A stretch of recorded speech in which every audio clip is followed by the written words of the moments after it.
Hello అండి. Welcome to my channel. Friends చూడండి, మా రేగిపళ్ళ చెట్టుకి ఎన్ని కాయలొచ్చాయో చూపిస్తాను. చాలా అంటే చాలా ఎక్కువ కాయలు కాసింది చెట్టు. చూడ్డానికి చెట్టయితే చాలా చిన్నగా ఉంది. కానీ కాయలైతే చాలా పెద్దగా ఎక్కువగా కాసింది. చెట్టు నిండా మొత్తం కాయలే ఉన్నాయి చూడండి. అసలు ఎంత పెద్ద కాయలు కాసిందో చూడండి. చెట్టు కూడా మొత్తం వంగిపోయింది వాటి వేడికి. చూడండి, చాలా అంటే చాలా బాగున్నాయి కదా అసలు. మేమైతే ఈ చెట్టు పెట్టి ఎగ్జాక్ట్‌గా 1 ఇయరే అవుతుంది. 1 ఇయర్‌లోనే చూడండి ఎన్ని కాయలు కాసిందో. చూడండి, చాలా బాగున్నాయి కాయలు. మేమైతే అస్సలు ఎక్స్‌పెక్ట్ చేయలేదు. 1 ఇయర్‌లోనే ఫస్ట్ టైం ఇన్ని కాయలు కాస్తుందని. చాలా బాగున్నాయి. వీటినైతే మేము కొన్ని కాయలని తెంపుకున్నాము.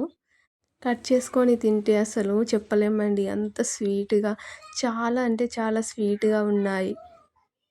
చూడండి ఎంత బాగున్నాయో కదా! ఈ వీడియో మీకు నచ్చిందా? నచ్చినట్లయితే గనుక మా ఛానల్‌ని లైక్ చేయండి. అలాగే సబ్స్క్రైబ్ చేసుకొని చూడండి. Thank you. Thank you for watching.